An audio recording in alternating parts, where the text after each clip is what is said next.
What is happening, y'all? Welcome to the Mission Ready Men briefing right here on the SHR Media Network, where we are training up bold warriors, not mealy-mouthed weaklings. Today is Tuesday, October 7th, solemn day for most of us in the year of our Lord 2025. And this is a show where Christian men come to get equipped to stand firm, speak truth, and fight back against a culture that is trying to steal your faith, your family, and your freedom. And the battle that we're in is not just political, it is spiritual. That should be evident in the past, 2-3 years, if not longer. And this battle does not take a day off. It is perpetual. So we're done pulling punches. Absolutely done pulling punches. The gloves are off and we're getting after it. So be sure to follow us at Mission Ready Men on all the socials, Facebook, Instagram, Twitter, Getter, Truth Social. And be sure to also subscribe to our Rumble and YouTube channels. And if you want to show them that you are in this fight, be sure to grab your gear at missionreadymen.com, click Shop 7 Armors, and check out all of our great designs over there. All right, business is done. It's go time. Now, as I mentioned earlier, today marks the second anniversary of the attacks in Israel on October 7th. And it's a sad day. It really is, because it is a day that Israel was brutally attacked, and many in the world just seem to, well, some have even blamed Israel for the attack themselves. Zohran Mamdani, I know that should come as no surprise. He blamed Israel in his post where he acknowledged the anniversary. It really should come as no surprise coming from him, and we'll get into that a little bit later. But what happened on October 7th, 2023? More than 1,200 people were killed, 251 were abducted, and it was a shock to everyone. And of course, it ignited a war that is still raging to this day. And today, this week, there are a number of remembrances and vigils and whatnot, survivor testimonies. On Newsmax, they're playing testimonies of survivors and families of people who were killed that day. It's horrific. You have remembrances in Tel Aviv at Hostage Square. And it's just, it's something that we need to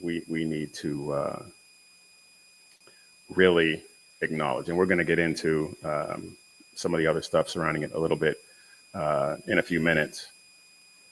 But of course, we want to remember as I said, over 1,200 who were killed, the hostages that were taken, and the fallout attendant to that massacre. The remembrance that those of us who have a soul are dealing with,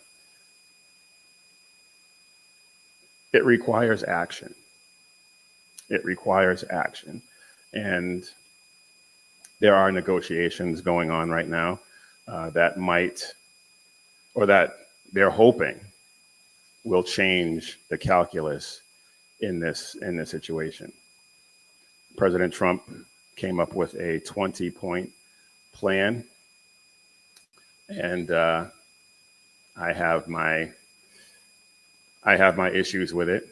Let's take a look at it and see if you share my concerns with this.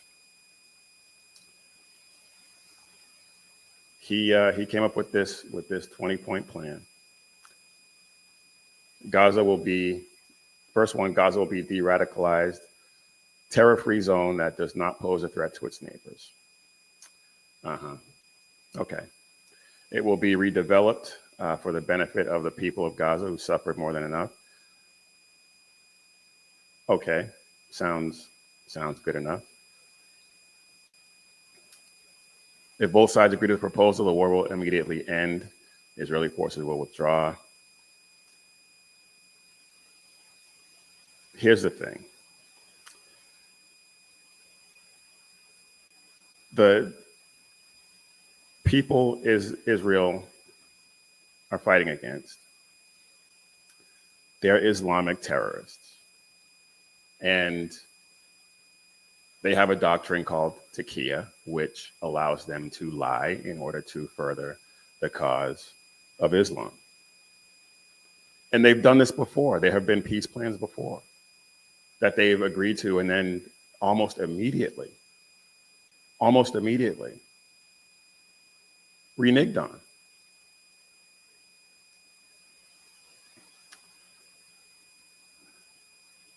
And I'm not going to go through all 20 points. You can check it out yourself. They have.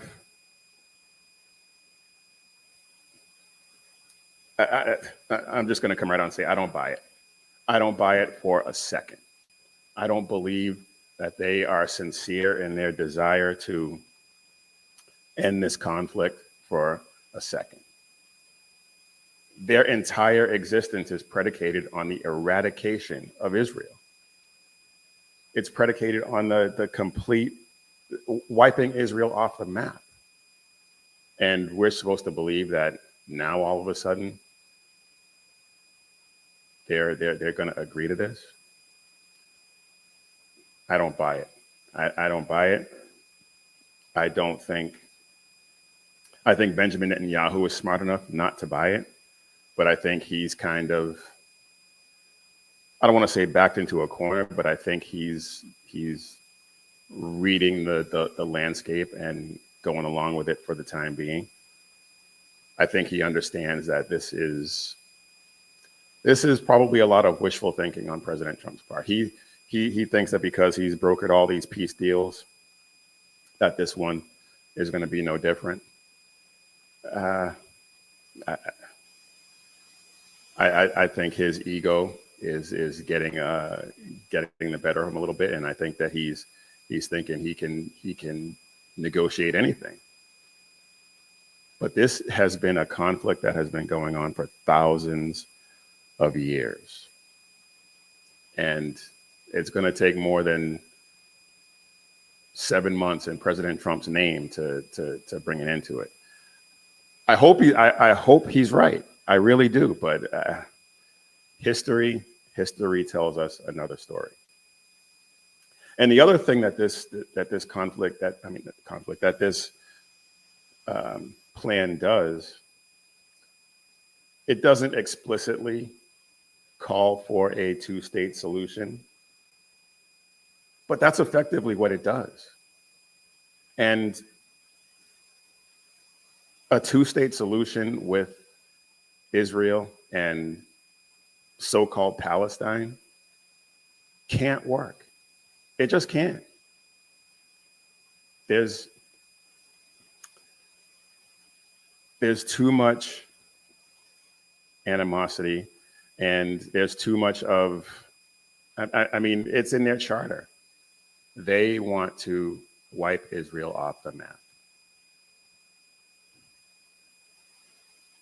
And I don't think this peace plan is going to change that.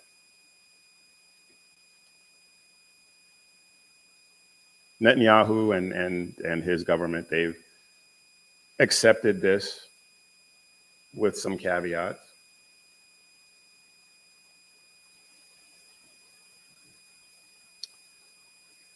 National Security Minister Itamar Ben-Gvir and Finance Minister Bezalel Smotrich, they, I think they're behind Netanyahu, ready to pounce if this goes bad. And I think Netanyahu knows that as well.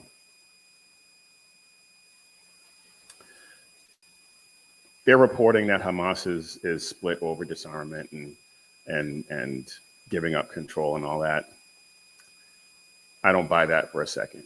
I think I think they are enacting a plan.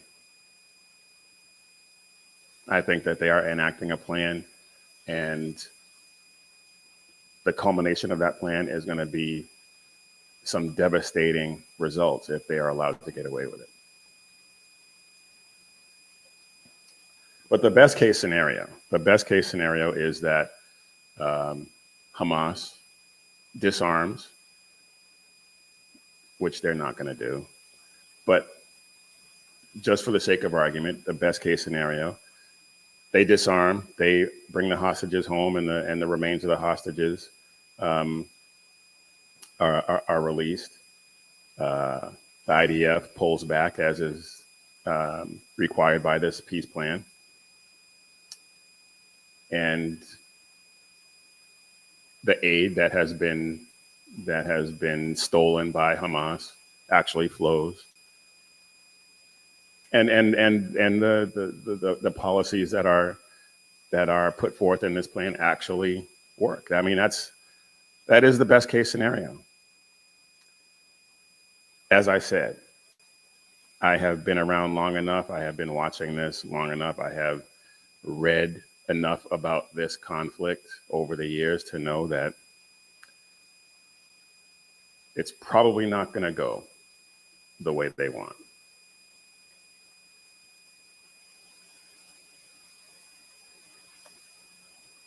If this truly is peace, every hostage needs to be accounted for.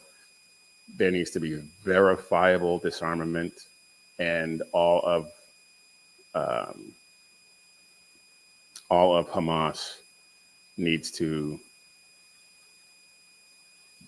be disbanded, and that's just not going to happen. And here's the other thing: with the release of the hostages that is required by this agreement, Israel is going to be required to release 250 prisoners sentenced to a life sentence because they were convicted of terrorism in Israel.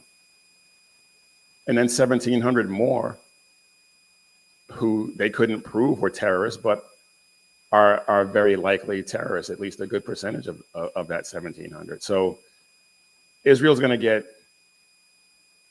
20 hostages and the remains of 28 more. There's 48 that are still unaccounted for. And Israel is going to get back nearly 2,000. Hamas is going to get back nearly 2,000 fighters. Hardly seems fair to me.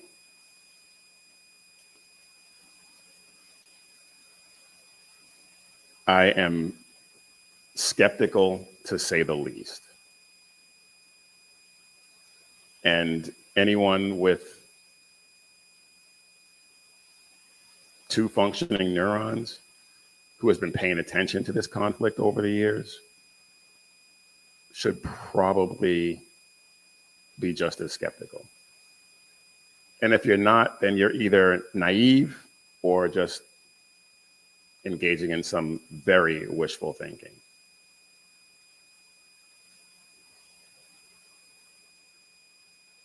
I hope and I pray that this actually is, that this actually does lead to peace. But as I said,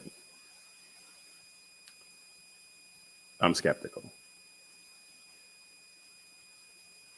And if the captives don't come home, the remains don't come home, and there's no verifiable disarmament on the part of Hamas, then it's not really a deal. It's a press release. That means absolutely nothing. And I think I've made clear where I come down on it. All right, let's take a look at some of these chats here. BZ says he's first, although somehow I don't think that's quite true. But we'll give it to him anyway. And of course, B, the queen bee is always first. That's right. That is right.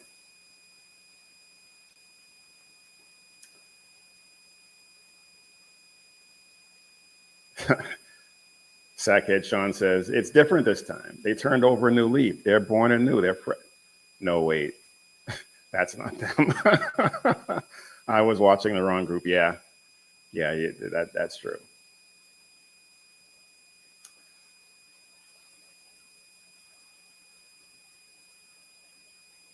I don't think that this is Sackhead Sean again. I don't think there's anything more. There may be a degree of hope, but showing the world that they are trying to work with Hamas animals and giving them an out. Yeah, agreed. But I think that's going to come around to bite everyone.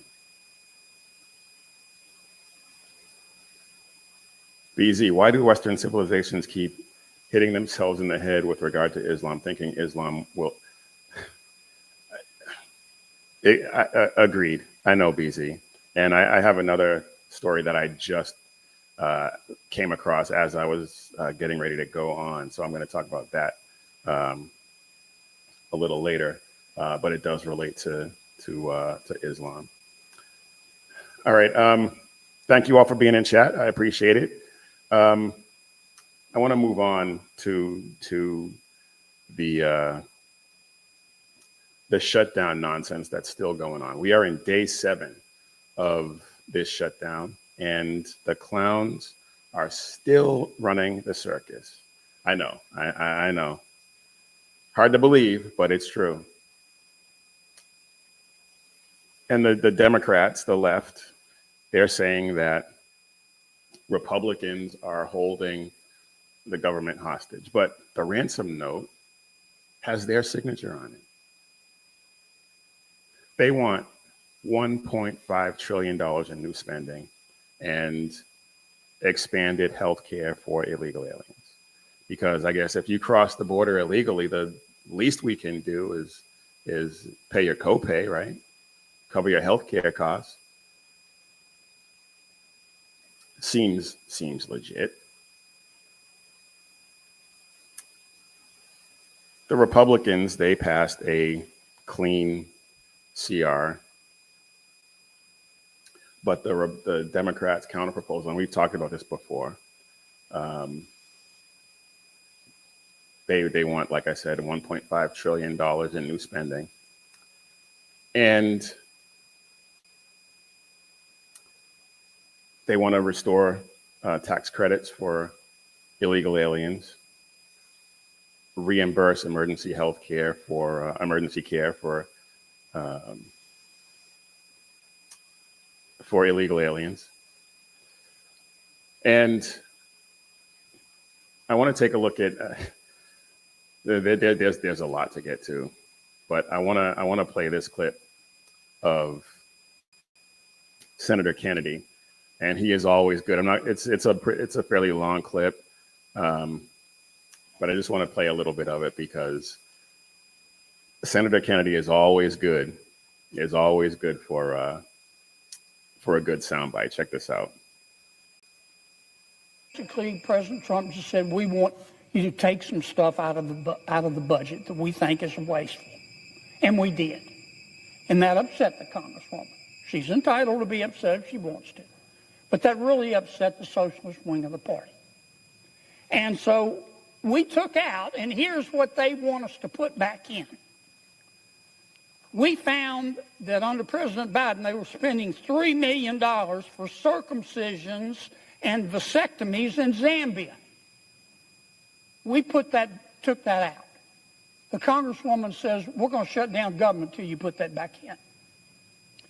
We found $500,000 of American taxpayer money for electric buses in Rwanda. We found electric buses in Rwanda. Why? $3.6 million for pastry cooking classes and dance focus groups for male prostitutes in Haiti. What? Why are we contributing anything to prostitutes of any gender in any country? Can somebody explain that to me? And this is what they want to put back in to the CR so that they can reopen the government. I kid you not. I'm not making this up. It was in the budget under President Biden. We took it out. Congresswoman Ocasio-Cortez in the socialist wing, the loon wing of the Democratic Party, says we're going to shut down government until you put it back in. I'll just read you a few more that we took out. They are demanding we put back in. $6 million for media organizations for the Palestinians. $833,000 for transgender people in Nepal. It goes on. There's no need to continue that, but just why do they think Americans want to pay for any of that when we're nearly $40 trillion in debt as it is? And the interest on that debt is $1 trillion a year. That is unsustainable. It's unsustainable. And there's going to be a reckoning. But that's a story for another time. They want to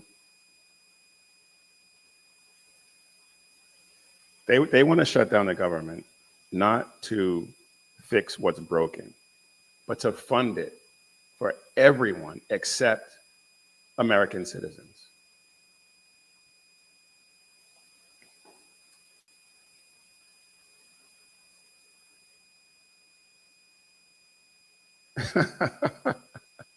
Sackhead, Sean, I will go and pretend to be a trans in Nepal if they want to write a check.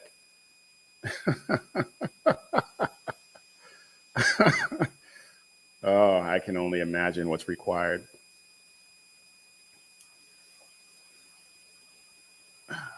These people are insane.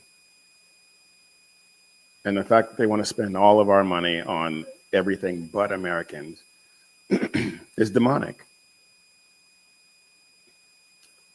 Yeah, I said that, and I mean it. Now,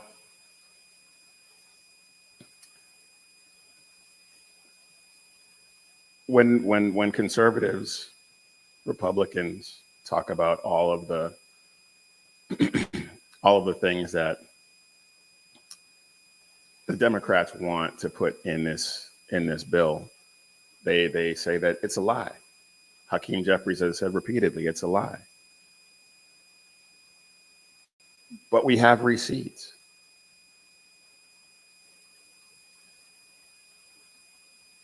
You know what? Before we get into that, let's I want to play something here because I mentioned Hakeem Jeffries, and when the American Pravda, when the American media maggots, as BZ calls them, are calling out the left, you know something's wrong. You know something's wrong. And here is NBC calling out Hakeem Jeffries. Hundreds of thousands of workers are being held hostage. What's changed from then to now? Well, actually, Donald Trump is the president. Republicans control the House, the Senate, and the presidency. They could reopen the government if they chose to. The reality is... Well, they would have to change the... And I can't believe that this NBC anchor is about to point out the obvious, but they need 60 votes, so they can't. To change the rules, to be Well, that's fair. correct. This is what you said at the time. Well, that's correct. Jeffries is absolutely useless. He is terrible at this. He is absolutely terrible at this. But here's a little bit more of Hakeem Jeffries getting spanked on live TV by another NBC anchor. Check this out. Fighting for. But let me ask you, because you say this is a Republican shutdown, but it's Democratic senators who are withholding their votes on what is called a clean resolution. That means no strings attached, which is something, quite frankly, Leader, that you and other Democrats have advocated for in the past. Take a look.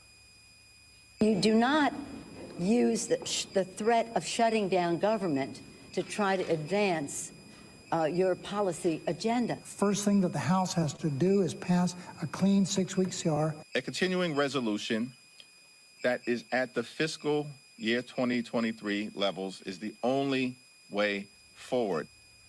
Why not fund the government and debate extending Obamacare tax credits after the fact? They don't expire till the end of the year.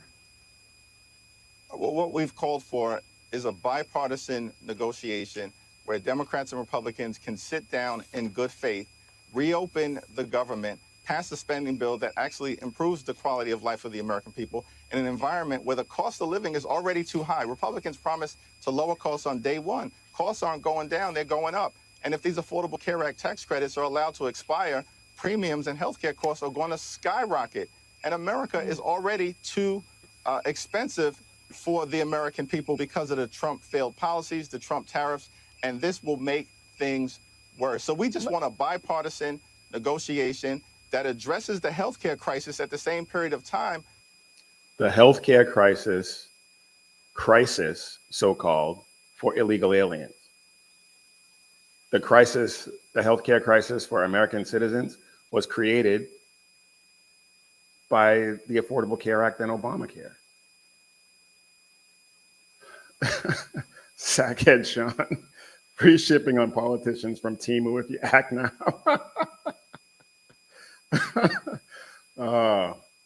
Because I call Hakeem Jeffries Temu Obama.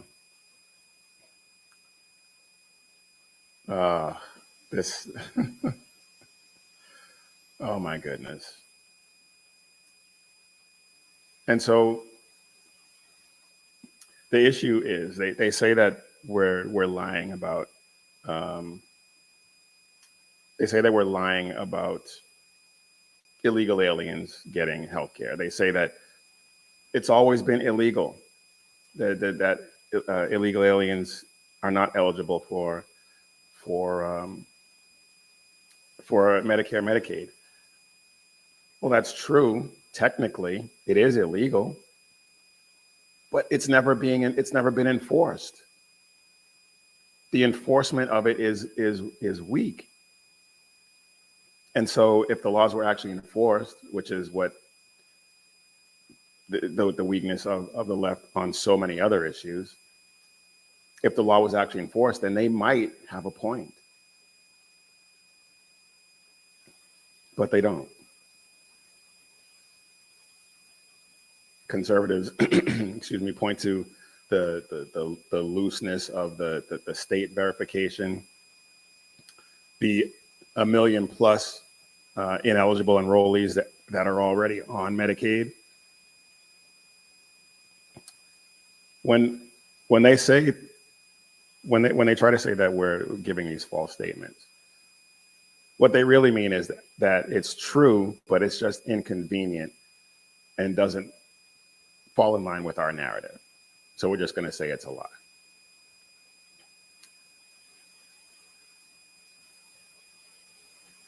Everything about this is, excuse me, everything about this is complete and utter nonsense.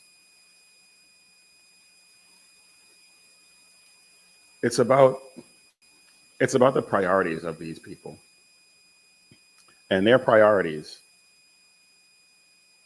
are everyone but Americans. Their priorities are themselves and their power and their money. And then it's about everyone else other than Americans. Families can't afford food in a lot of cases. Veterans wait months for care at the VA, and Washington is steady trying to expand care for illegal aliens. If Washington spent half as much time protecting illegal aliens and non-citizens of this country as it does protecting the lawbreakers, America would be in such a much better place than it is right now. And that's despite all of the efforts of President Trump and everything that he's doing and doing well.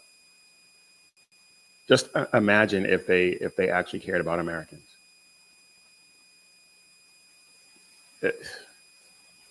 It's ridiculous. Democrats say that they're shutting down the government for compassionate reasons. They're shutting it down for control. Everything that they do is about gaining more and more control, gaining more and more power. And conservatives are finally, Republicans in government are finally playing by the left's rules. They're finally stepping up and saying enough is enough. And the left doesn't like that. They cannot stand when their own tactics get used against them. The swamp rats in Washington keep calling it a shutdown. But what we really need on so many levels is a reset. And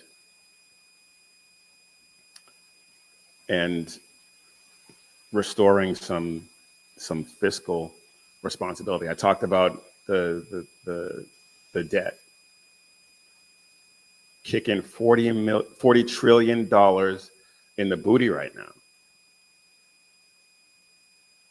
And that is, as I said, completely unsustainable. Eventually, that debt is going to come due.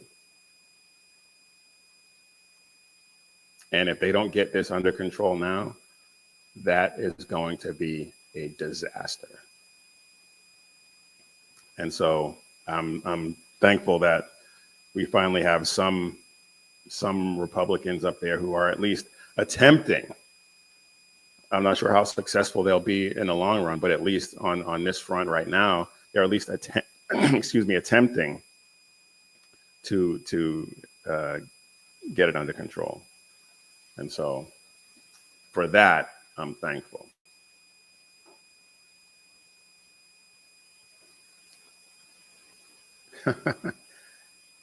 Care about Americans? This is Sackhead Sean.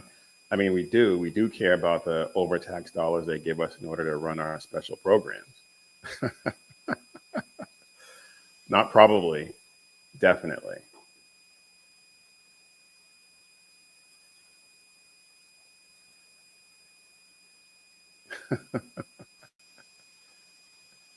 Jersey Joe's in the chat. Phantom's in the chat. Thank you all for being here. I really appreciate it. Up to 637 subscribers. That's awesome. It was 635 last time I looked last night, but we're getting up there. So thank you all very much. The chat is lively today. I love it. Love it. Oh boy. All right. I want to get a word in from our sponsor for today before we move on. There is so much I wanted to talk about, and I'm actually moving through it a lot quicker than I thought I might. But we'll see what happens with these next few segments. But I mean, there's just been so much to talk about. I don't know, but we'll see. But anyway, let's get a word in from our sponsor. And our sponsor for today's show is Patriot Mobile.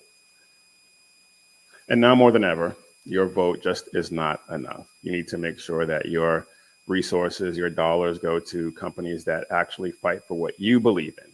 And that's why we switched to Patriot Mobile, America's only Christian conservative wireless provider. They don't just talk about values, they back up that talk.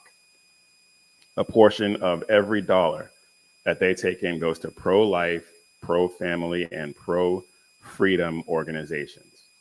So right now, you can get a free month of service when you go to patriotmobile.com and use promo code Jackson, or call 972-PATRIOT and use promo code Jackson. I just got a new phone, and I have to tell you, the customer service over there is amazing. They speak English. Imagine that. The last provider we had, it was like pulling teeth trying to get anything done through customer service. But Patriot Mobile's customer service is outstanding. So go to patriotmobile.com, use promo code Jackson, or call 972-PATRIOT and use promo code Jackson. Defend freedom with every call, every text, every month. Switch to patriotmobile.com today. All right, y'all. I am Big E, and you are watching or listening to the Mission Ready Men briefing on the SHR Media Network, where you can catch my good friend Sackhead Sean, who's in the chat, with the Edge of Liberty every Monday and Wednesday at 11 p.m. Eastern, 8 p.m. Pacific. The Reaver of Common Sense with Jersey Joe every Monday and Friday. He made his triumphant return last night. It was good to have you back, Joe. Every Monday and Friday at 9 p.m. Eastern and 6 p.m. Pacific. And BZ with the Berserk Bobcat Saloon every Tuesday and Thursday at 11 p.m. Eastern and 8 p.m. Pacific. Please be sure to like and subscribe to all of those great shows, and pray that we have a huge breakthrough. We're at 637 subscribers. That is amazing. I remember struggling to get to, I don't even remember, 200, 300, when we finally got to 500. That now everything is moving right along. We're cooking with gas now. So thank you all very much for sharing and subscribing. And we want to have a huge breakthrough and reach as many people as we possibly can. All right, now back to our regularly scheduled programming. And I want to talk about something that doesn't get a lot of attention, at least not in the American Pravda.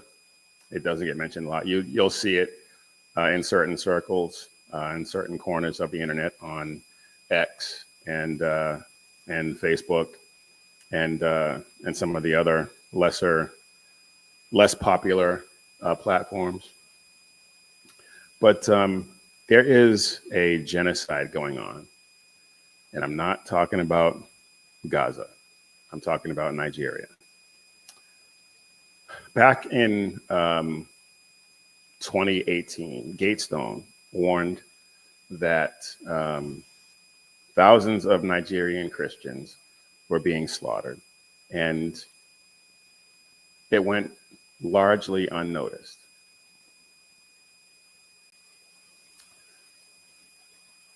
Nigeria, this was back in March of 2018. Nigerians Christians today, Europe's Christians tomorrow. Well, it's tomorrow, and Europe is being overrun. The UK has fallen, and most of the other Western European countries are not far behind. But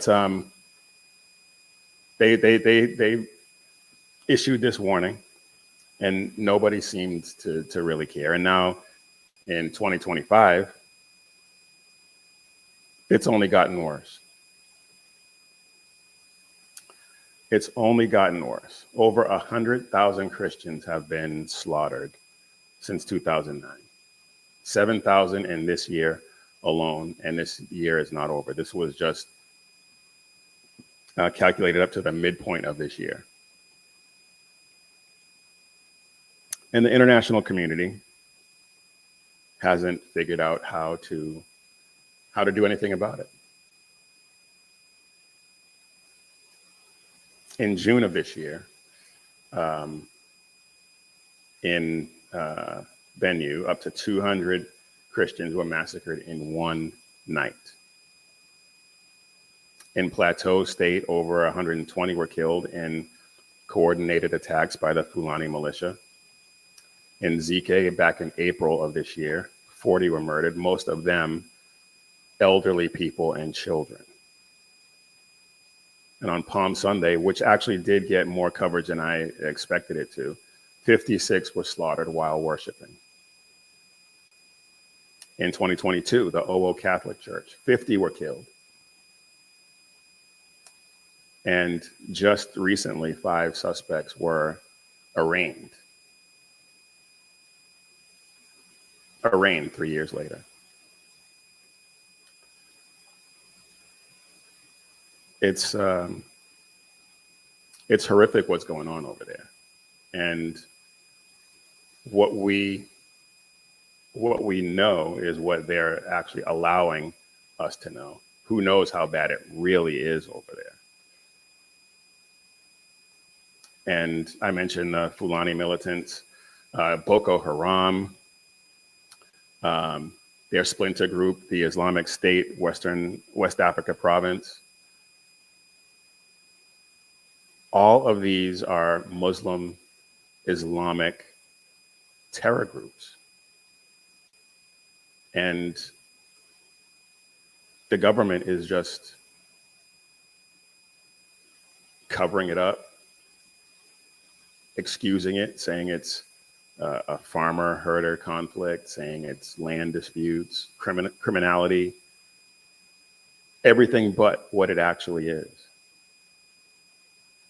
And they want to pretend that it's anything but religious persecution because they want to keep their international contracts flowing for oil and other things. And in case you thought that Islam is just some misunderstood religion, if you listen to me, you know that that's not true. But just in case you're new here,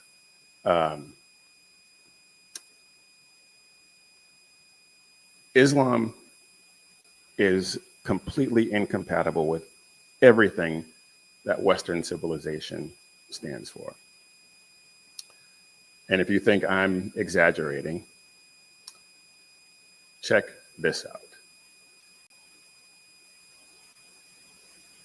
A Spanish priest found guilty of a hate crime after criticizing Muslim persecution of Christians. In February, Father Custodio Ballester was summoned to a regional court in Spain to respond to charges he had committed a hate crime for calling attention to the unjust treatment of Christians in Islamic majority countries. He wrote his essay titled, well, it doesn't say what the title is. This is what he was responding to. Ballester wrote, "The new reactivation of Christian-Muslim dialogue, paralyzed by the alleged imprudences on the part of the late Pope Benedict XVI, is very far from becoming a reality. Islam does not allow dialogue. For Islam, either you believe or you are an infidel who must be subdued one way or another." And this isn't just Europe. My dad had a Twitter account years ago where he basically said the exact same thing. And they banned, this was obviously before Musk bought it, and they banned him. They told him he could have his account back if he just recanted that statement. And if you know my dad, you know that that just was not going to happen because he spoke the truth. And it wasn't until Elon Musk took over and he ran for president that he was able to get it back.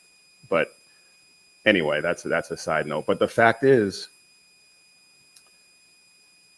Islam is, as I said, completely incompatible with everything that Western civilization stands for. And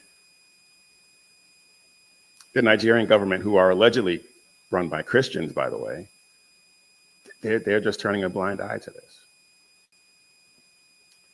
And in fact, one of their ministers, I'm not going to play the clip, but Bill Maher, he said that he posed the question, where are all the protests for the massacres in Nigeria? And he called it a genocide. And this guy, Gimba Kakanda, who is senior special assistant to the president of Nigeria on research and analytics in the office of the vice president, said, no, Bill Maher, there is no Christian genocide in Nigeria. The facts on the ground say otherwise. And I'm not even going to get into what his nonsense, but this is what we're up against when it comes to these religious persecutions. Christianity is the most persecuted religion, for lack of a better word, in the world. In the world. And there are people who are trying to speak up. Senator Cruz actually proposed legislation called the Nigeria Religious Freedom Accountability Act, which calls for severe sanctions on the government of Nigeria, as long as they keep allowing this genocide to continue. Now, I am not for military intervention. I am not for boots on the ground to intervene in this conflict by any means. Let me get rid of this.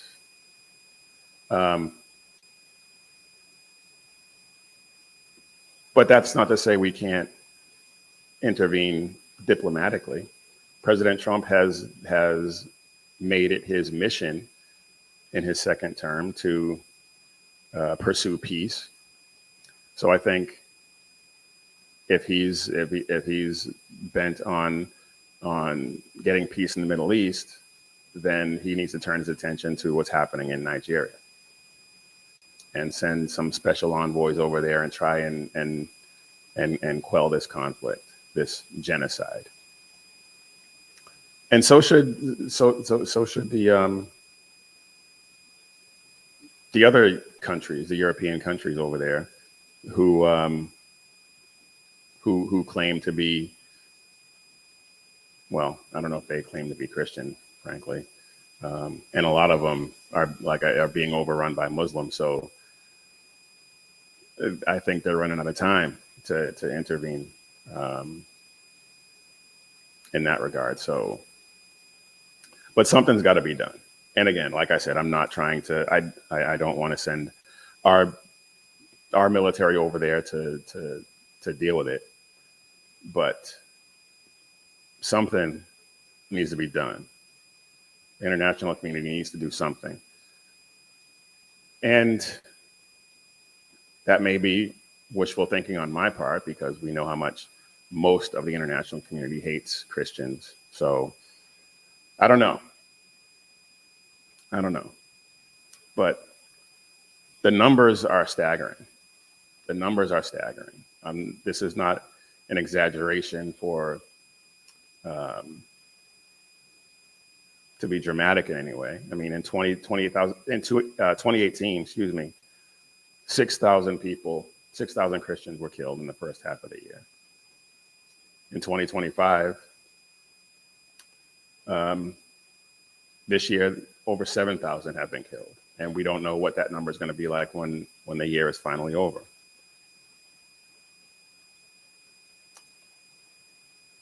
This is much more of a genocide than anything, as Bill Maher said, much more of a genocide than anything happening in Gaza right now. Far and away, more of a genocide than anything happening between Israel and the Palestinians.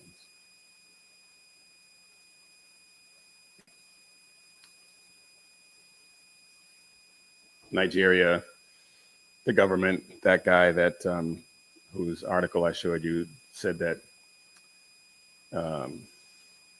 calling it a genocide oversimplifies the issue.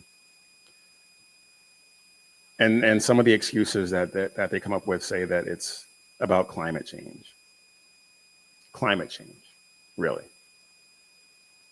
And then I mentioned criminality, I mentioned land rights.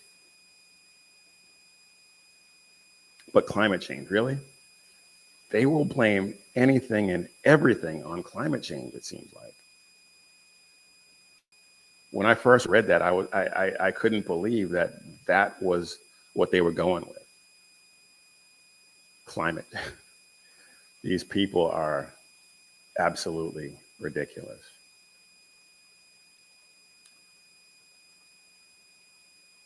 The Nigerian government, the people in charge over there, claim that people who are calling this a genocide are mischaracterizing Nigeria's internal dynamics and struggles. Meanwhile, Boko Haram and the Fulani militia are busy mischaracterizing Christians with AK-47s.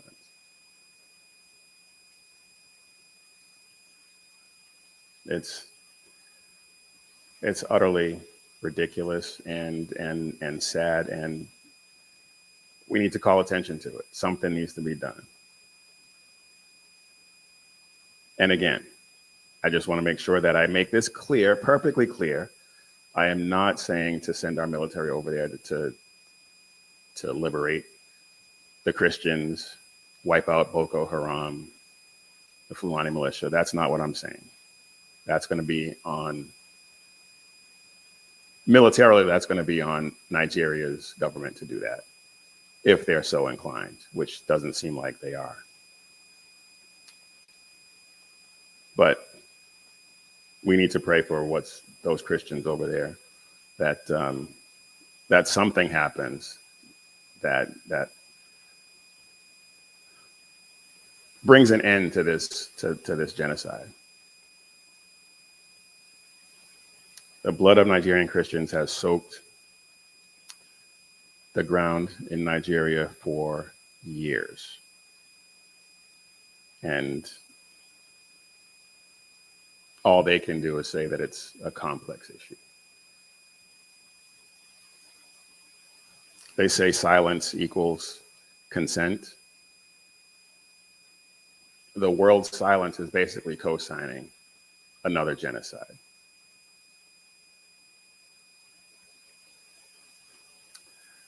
All right, let's see what's going on in chat. James Harbin says, when good men don't speak up, eventually it will come to you. It's coming your way. London, Islamic mayor, New York, communist Muslim coming. Yeah, and if I have time, I'm going to get to Mamdani. He's utterly ridiculous. Let's see what else we got going on in chat. Wow, I'm I'm way behind. I guess BZ was caught in a loop of some kind. Alrighty then.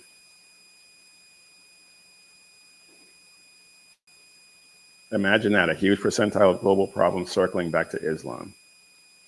Who could possibly have foreseen that? Well, you and I have, BZ. We've been talking about it for a long time. I know how much you just absolutely love the muzzies, to use your term.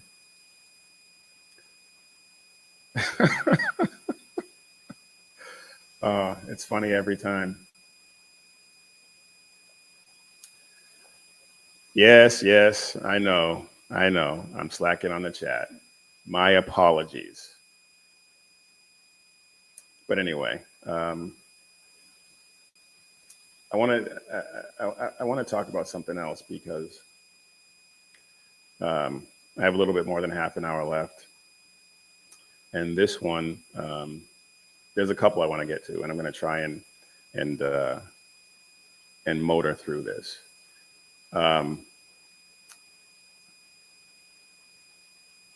Virginia Attorney General candidate Jay Jones. He is under fire right now. Interesting choice of words I just used there, but I'll go with it. In August of 2022, he sent some texts to GOP delegate Carrie Coiner. And something that occurred to me, it's like, he's married. What is he sending these personal texts to another woman for? I don't know. Anyway, there's that. But let's take a look at some of these texts because they were made public. And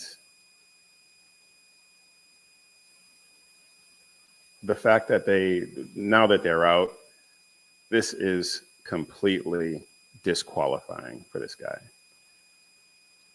Let's take a look at these texts.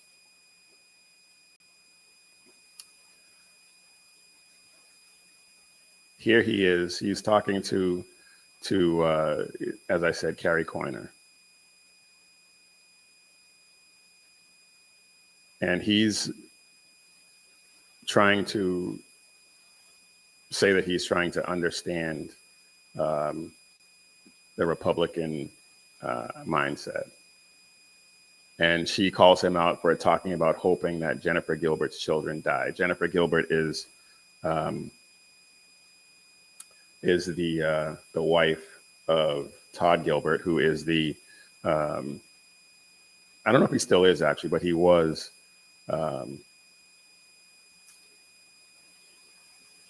he was the leader of the House of Delegates over in Virginia. And he said, she told him that she was concerned that he was hoping Jennifer Gilbert's children would die. And he said, yes, I've told you this before. Only when people feel pain personally do they move on policy.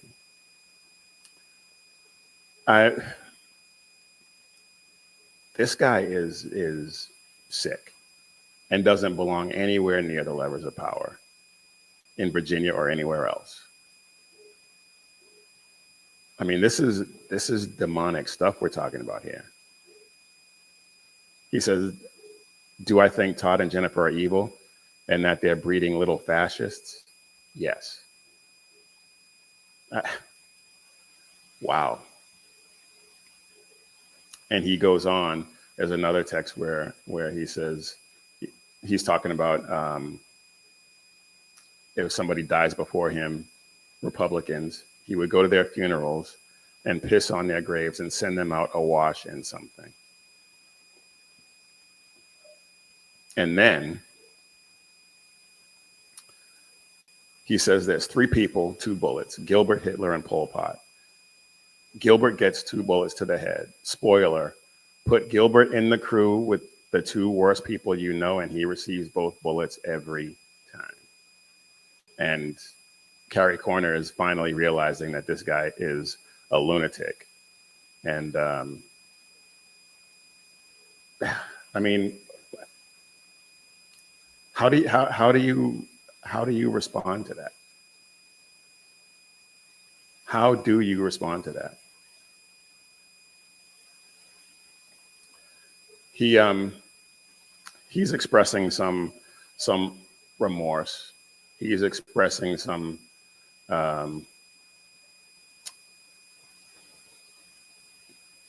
verbally expressing some remorse, but he's not sorry. He's only sorry that he got caught. Let's be honest. He's only sorry that he got caught. And he gave an interview in Virginia on their ABC affiliate, and I want to take a look at that. I'm not going to play the whole thing, but let's take a look at this, and then you tell me what you think. One of the text messages mentions 3 people: Todd Gilbert, the former Republican Speaker of the House; Hitler, a man who's responsible for killing 6 million Jews; and then a Cambodian dictator who's also responsible for the death of over 1 million people. You said in that scenario, quote, 2 bullets, Gilbert would get 2 bullets to the head. What were you thinking? You know, Tyler, thank you for having me and for giving me the opportunity to apologize. And I sincerely and from the bottom of my heart want to express my remorse and my regret for what happened and what I said.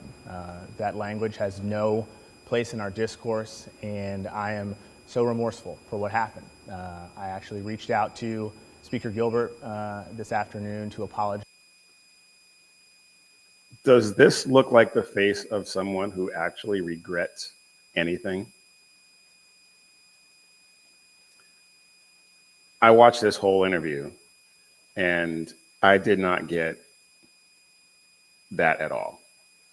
The words were coming out of his mouth. He was saying he was sorry. He was saying he regretted it, but it didn't seem sincere at all to me. To him and to Jennifer and to their children, because I know that they are angry and furious, and they are well within all of their bounds to feel that way, because what I said was unacceptable, and I accept responsibility for that. And I want them to know, and I want the people of Virginia to know that I am so deeply, deeply embarrassed and that I understand the gravity of what I said, and I am so apologetic for it from the bottom of my heart.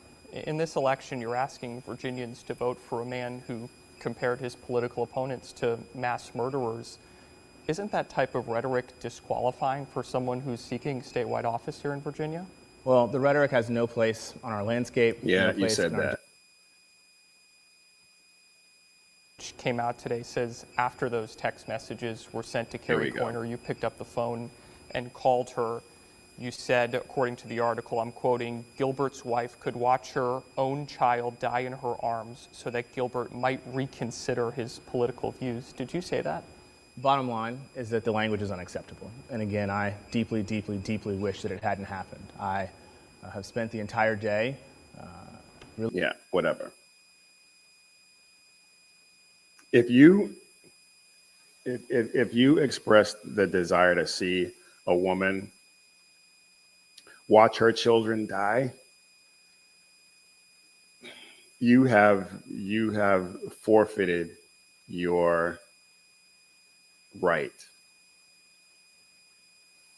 to function in polite society. And you definitely don't belong anywhere near public office. That is utterly demonic.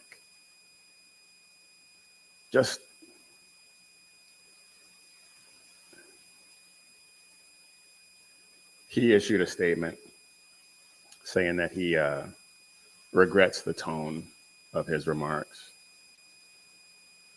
That tone sounds remarkably like gunfire. Just utterly ridiculous. I don't understand it. I don't get it at all. And he's actually getting some pushback from the left. Let's see if I have this, because this was shocking to see. Yeah, let's take a look at this. Coming up, an attorney general candidate in Virginia is apologizing for his texts about a state lawmaker. We'll go through what the messages said. He should probably be forced to withdraw from the race, and probably is doing a lot there. Morning Joe saying that he needs to withdraw from the race. Now, Abigail Spanberger, the candidate for governor, Ghazala Hashmi, I'm not sure what exactly she's running for, but they haven't called for him to drop out of the race. They all still support him. Now, I heard that there was a rumor that that Spanberger had called him and urged him to drop out. Wouldn't do it publicly, but did it privately. That was actually a couple of days ago, and that it hasn't happened yet. So I was probably wrong with that. Either that, or he's just arrogant enough to say, "I don't care, and I'm going to keep running," even though it's probably hurting his hurting the left a little bit.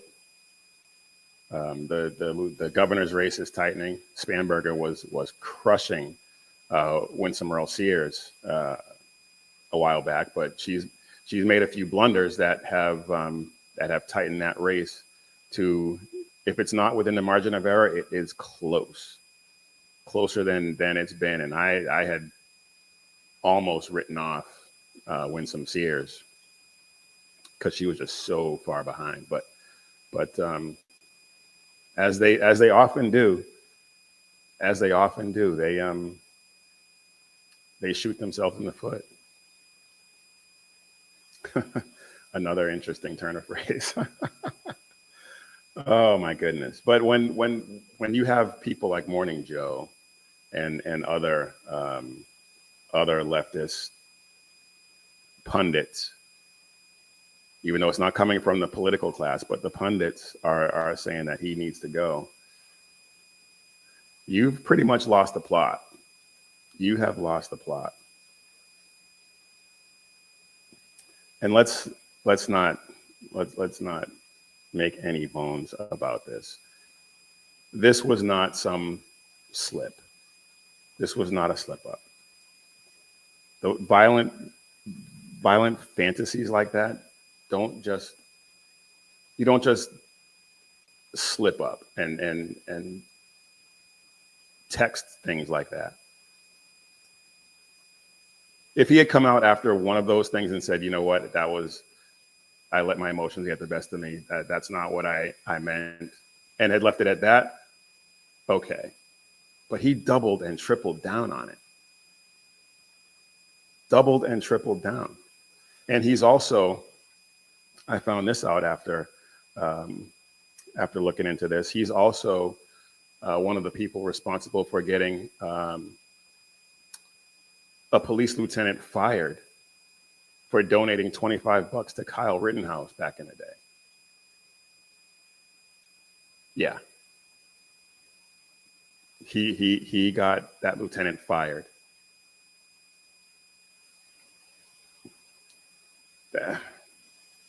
Like I said, this guy belongs nowhere near power.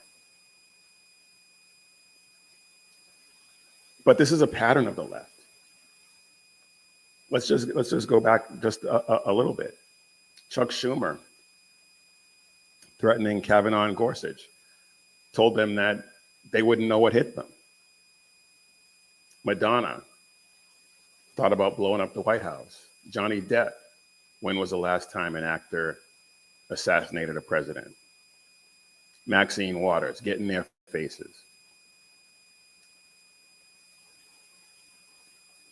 The baseball field shooting in 2017, the Bernie bro who shot Steve Scalise, nearly killing him.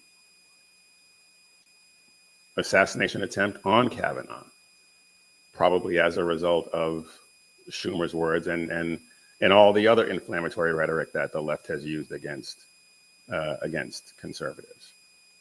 The assassination attempts on President Trump, one as a candidate and the other when he was president. And of course, most famously, Charlie Kirk's murder.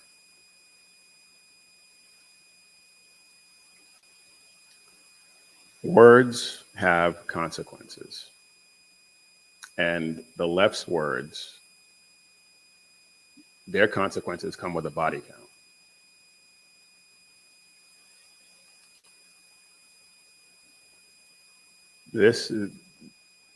I can't believe this guy hasn't dropped. Well, I shouldn't say that. I can believe it because leftists are just that arrogant to believe that they can't be touched. These people are sick and twisted, and he needs to go. He needs to resign. Not resign. He needs to drop out of the race. And think about this. Think about this for a second. If a conservative, if a Republican had said anything close to that, if Republican had texted that to somebody and it came out, which you know it would, or if they put it out on social media, that person would be swatted and canceled and drummed out of polite society like that, and you know it. But when the person has a D in front of their name, well, it's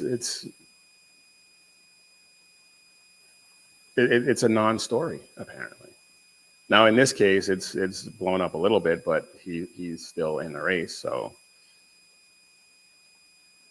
we'll see how that goes. They've been telling us for a long time that words are violence, but their words are promoting the violence. They say that us saying that men don't belong in women's sports is violence. But telling someone that your political rival gets 2 bullets to the head every time, that's free speech or something.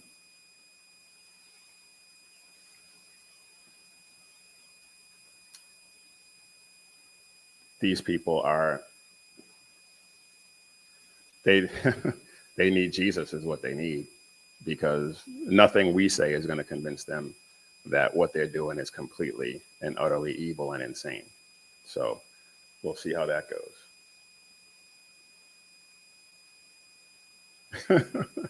BZ says, but silence is violence. I guess you can't win with speech. Well, they don't even want to try, as evidenced by the murder of Charlie Kirk.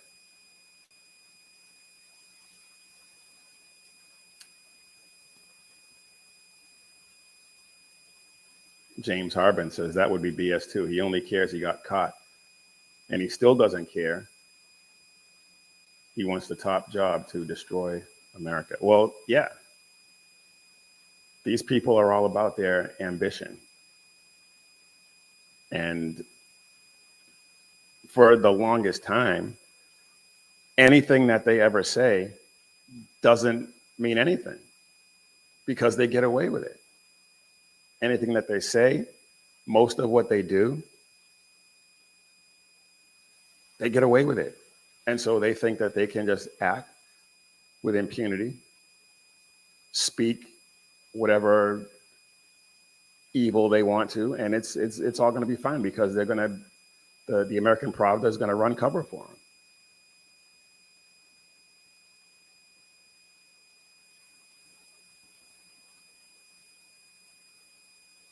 It's these people. These people are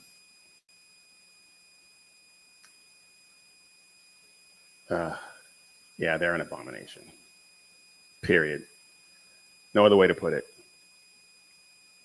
Speaking of abominations, you got about 15 minutes left, I think. I had something else I wanted to get to, but we might have to save that for another time because I really want to get to this because this was I couldn't believe when I saw this. A man broke into a family's house in Kentucky, stabbed a 6-year-old boy to death, attacked his sisters who tried to stop him, attacked his father, and 8 years later, the perpetrator is out of prison. Supervised, allegedly, because that's reassuring. I'm talking about a killer by the name of Ronald Exantis. In 2015, he killed Logan Tipton, age 6, in a home invasion in Versailles, Kentucky.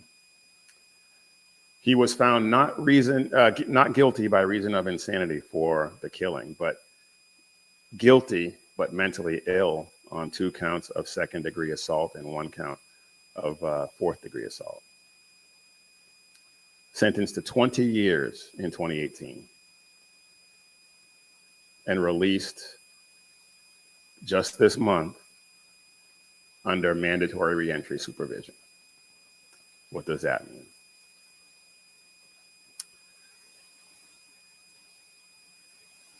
It's a ridiculous technicality in Kentucky law, KRS 439.3406. Even if parole is denied, as was in this case, the state must release inmates 6 months before their sentence ends. But his sentence ends in 2026, not 2038 as it should have been. They counted good time and some sort of fuzzy math to get him released early. Yeah, utterly ridiculous. So when the justice system can't count, killers get to walk free. Killers who were deemed mentally insane, and now he's going to walk the streets. Now, he was released, I think, to Florida, but the father who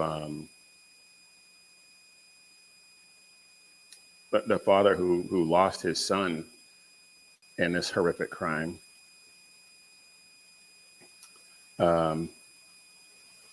said that he would, if he saw this guy, he would kill him.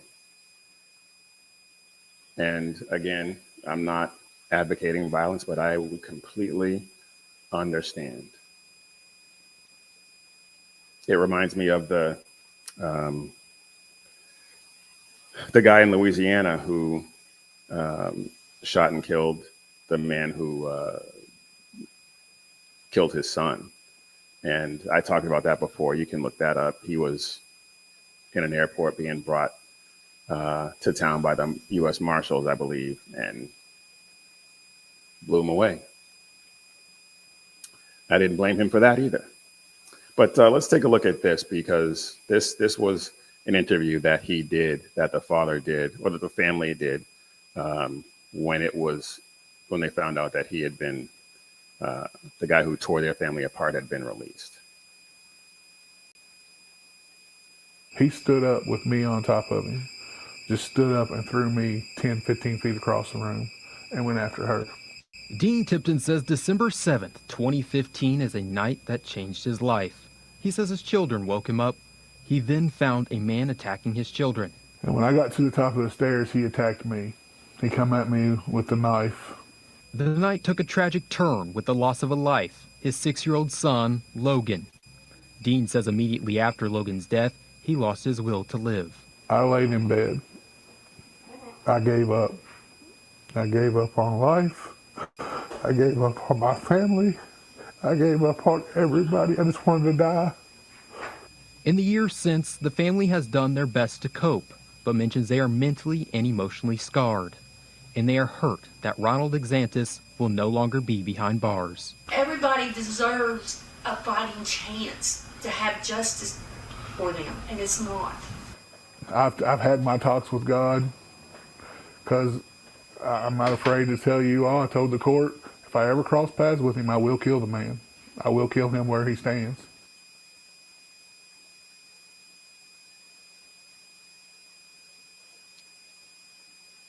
I don't blame him. I don't blame him one bit.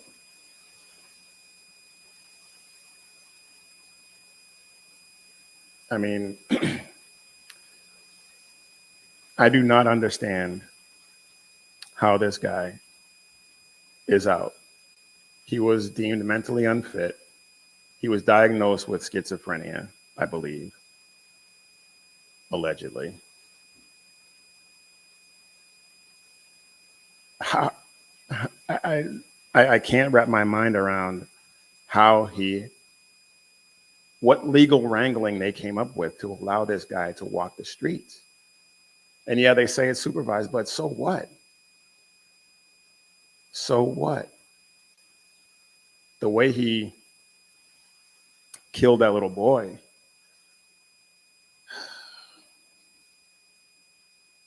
and stabbed the other family members, he belongs in prison. He belongs in prison. But here's where I think the issue is.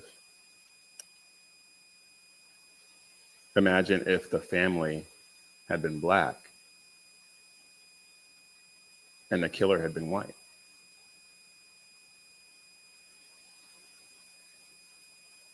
Imagine that. There would have been marches in the streets. They would have been saying that this guy was a racist and he deserved to die. But the killer's black. It was a mental issue, so he deserves compassion or something. Irina Zarutska, killed by a black male suspect. Logan Federico, who I mentioned before as well, murdered in her own home by a black intruder. And I mean, you could go down the list. You could go down the list of these guys who have been released, had all kinds of lenient sentences and bail and just you can just go down the list. It's insane. This was just another mental health tragedy.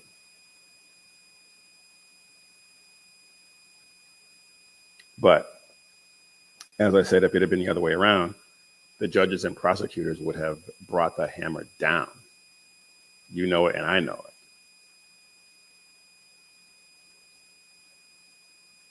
And the only reason we're hearing about this now is because the family is speaking out. And because it's so egregious.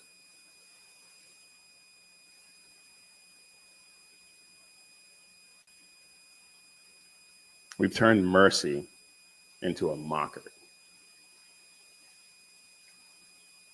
The state is supposed to bear the sword to protect the innocent, not pat the killers on the head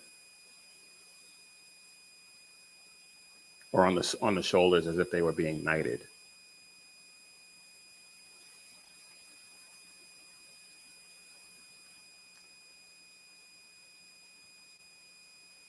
The White House issued a statement saying they're looking into it.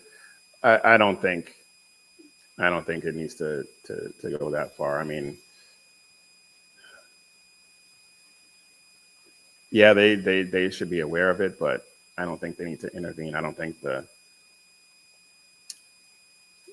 well, I don't know. If they can, if I'll have to think about that. I'm not sure. Because, I mean, it is a state issue. And the feds are already getting involved in places where it's warranted. I believe it's warranted, but I don't know that this rises to that level yet. So I'll just leave that there for that. But the thing is, this is not compassion. It's cowardice. It's complete cowardice. They fear the headlines. They fear blowback more than they fear God and more than they fear the citizens. And make no mistake, these elected officials should fear the citizens, not for their safety or anything like that, but for their political future. They should operate with the idea that if I don't do what the citizens want, I will lose this seat. I will lose my power and authority. That's how it should be. But they don't operate in that fear.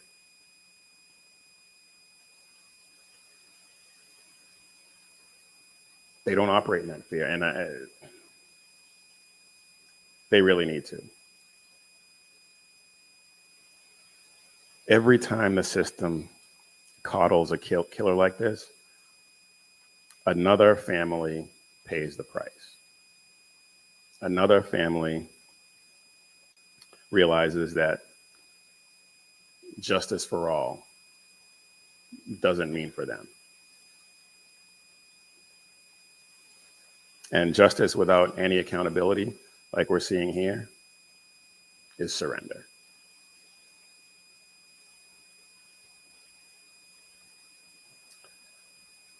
All right, before we get out of here, let's take a look at some of these chats. Me being harsh and judgmental, come on. Not at all.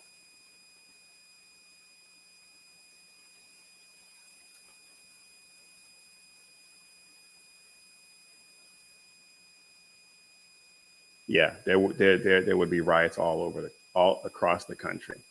You're right, BZ.